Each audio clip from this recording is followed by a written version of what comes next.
So we have the lovely Caroline Pierce with us this evening, and it's so sweet. Thank you for coming. Thank you for having me. I appreciate being here. And she looks so cute.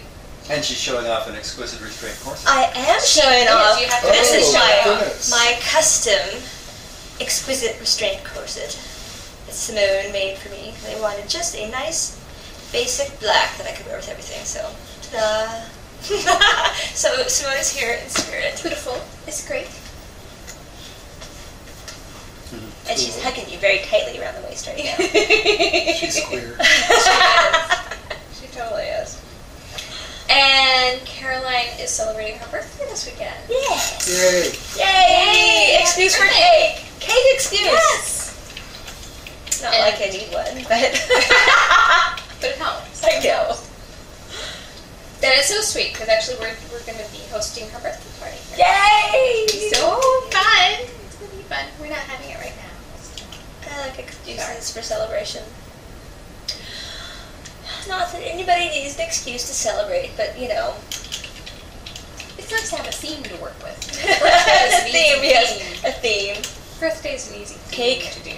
Cake. And in emails and text messages and stuff, we were trying to find out from Caroline what kind of birthday cake she wanted. And she just said cake. And And my favorite kind of cake is the one that's in front of me that I'm allowed to eat. Yeah. So we're looking at cakes and we're trying to figure out flavors, colors, frostings, ice cream, etc., and not being able to figure out what to do and what to get and what to make. You know, people call me wishy-washy. I'm not wishy-washy. I'm just really not opinionated because. Well, wishy-washy means you keep I kind of going have with an this or opinion. that. Or I this don't and care. that. You like, but I like everything. So I'm good. We know that about you. I know. So we decided that we're going to make cupcakes. I have to give her an extra spanking. You do During the give camp her an show. extra spanking. I do.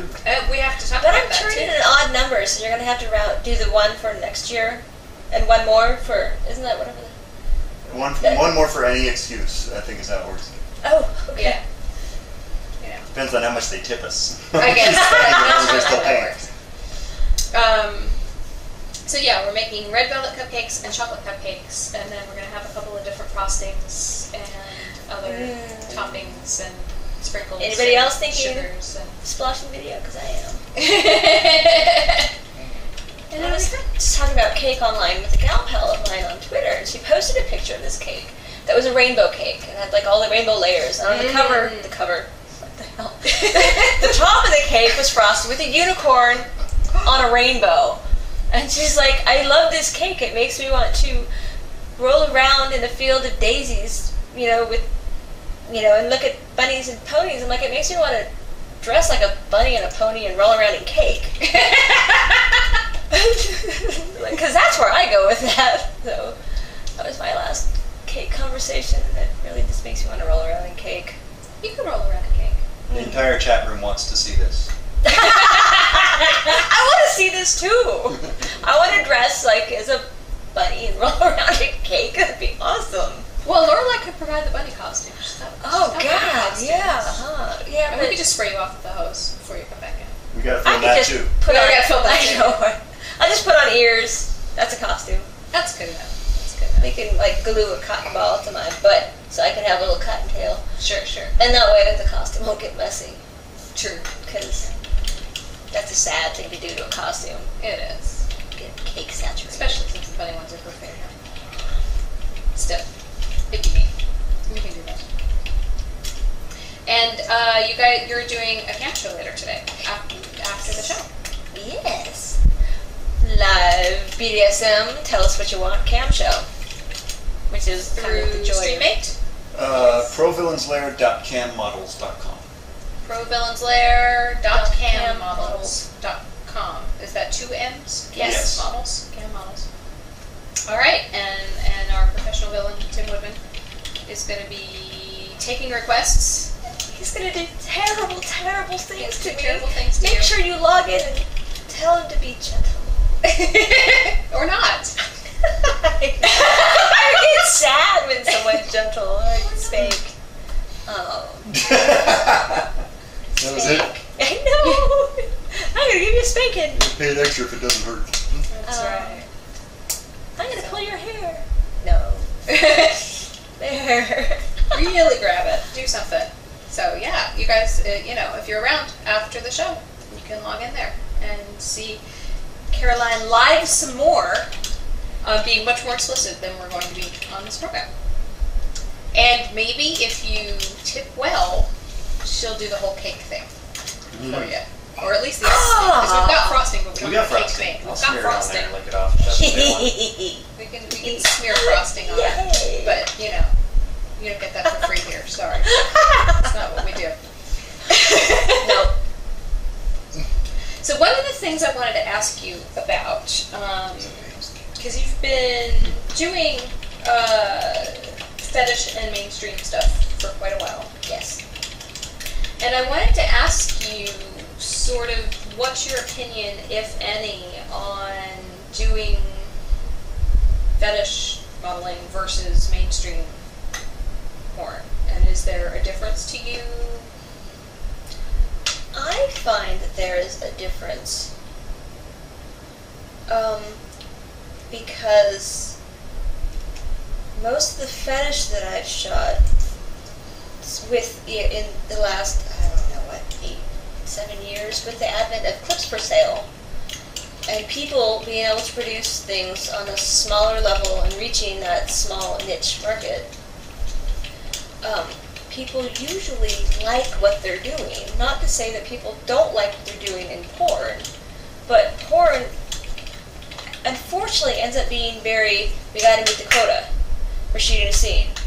And it gets really cookie cutter, can get really cookie cutter. And I find that even if I do, damsel in distress bondage 5 days in a row, it's still fun. On the set, because people like what they're doing, that they're doing. Sorry, my English is escaping me, which leaves me with gibberish. I hope you all speak gibberish. It'll be all right. Okay. So a lot of it just has to do with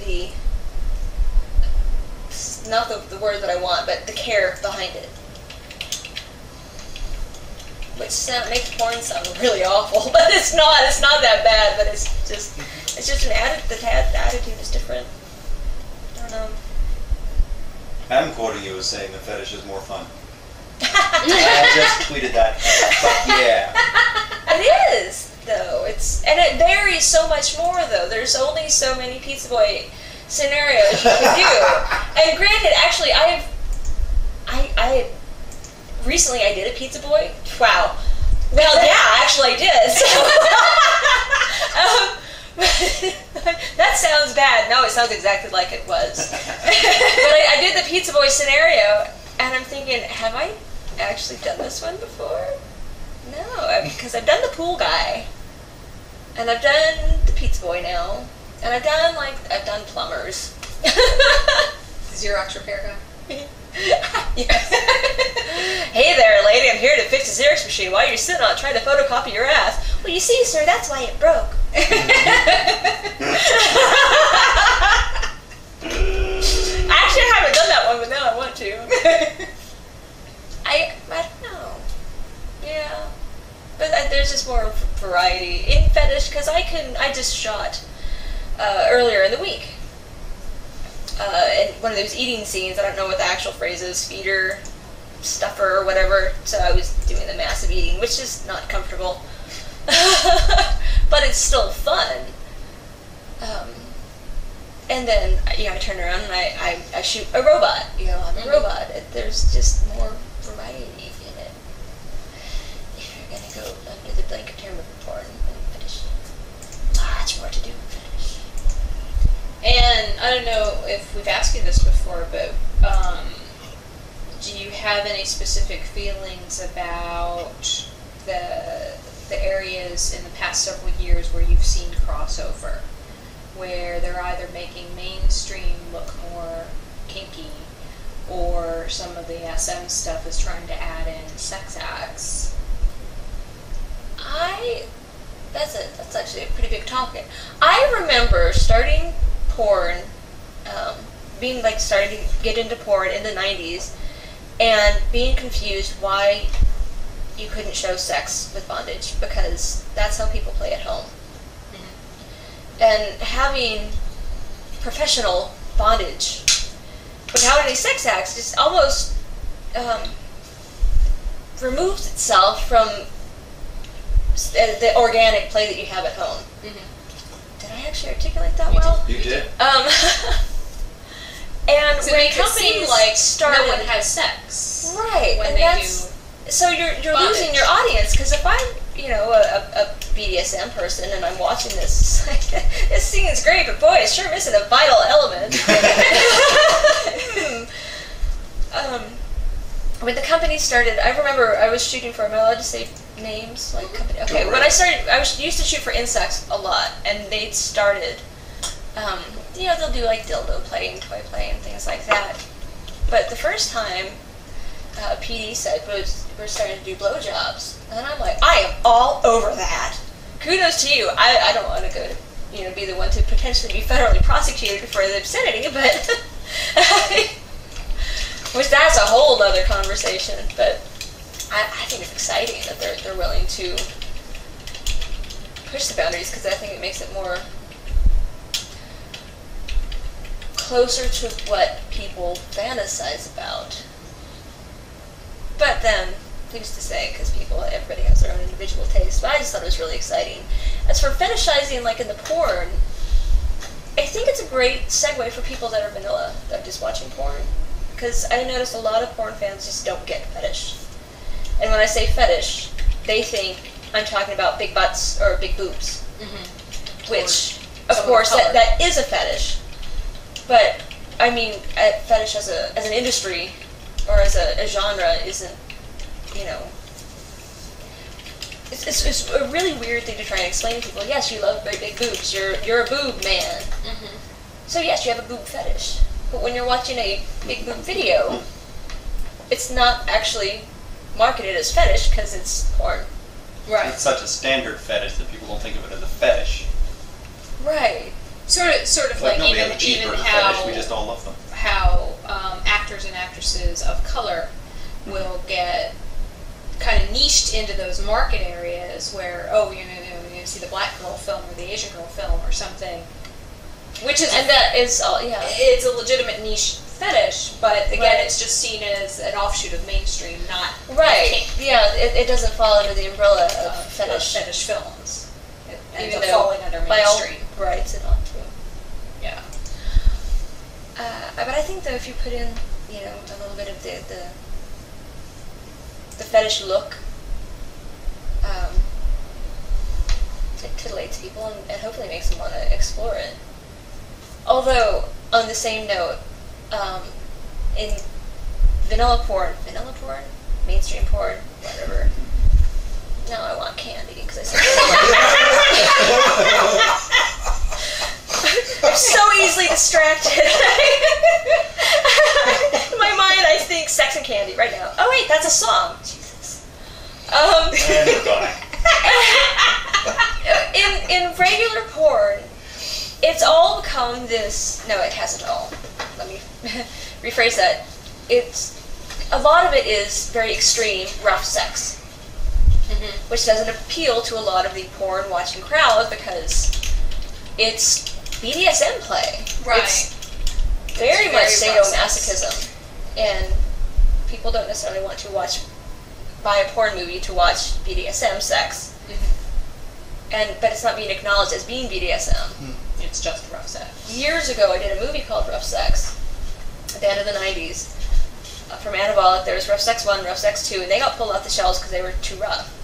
And even now, it's still considered pretty extreme. But had they marketed it not towards the porn consumers, but towards the BDSM crowd, I don't think anybody would have had a problem. Although I was bruised for about 2.5 months from that Oh, shoot. man. Now I I wonder. think I have a copy of both somewhere at home. I was talking Really? to an academic friend of mine, and she's also in the scene, not in the porn scene, but SM scene. And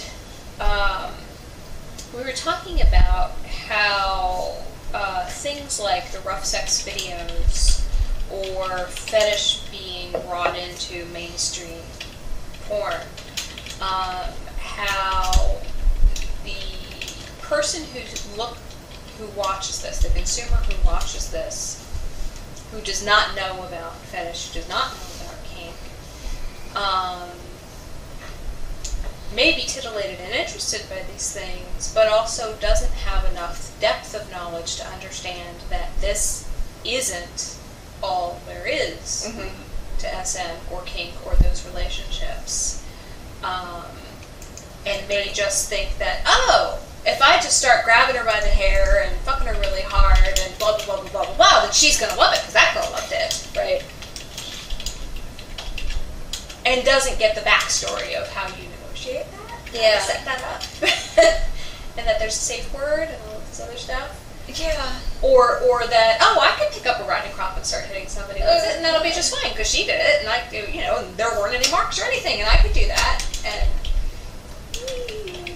so what do you think about Joe average consumer or Jane average consumer watching things like this that are getting put into the mainstream porn market?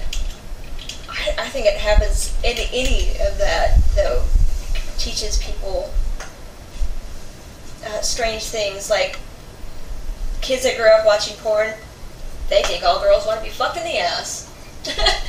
Because it's so prevalent in porn, and that's just not the way it is. And it doesn't even dawn on them that what they're watching is people that are there for a reason, doing things that they know and understand, hopefully, and that I don't know how to address that issue. I mean, I couldn't even imagine how to. Do you put warning labels on things? Don't attempt this at home, or say think before you act, which should be a given, but it isn't. Like even on the anal sex issue, what happens so often is that a couple will attempt anal sex, and it may not be that both parties understand that is about what is about to happen.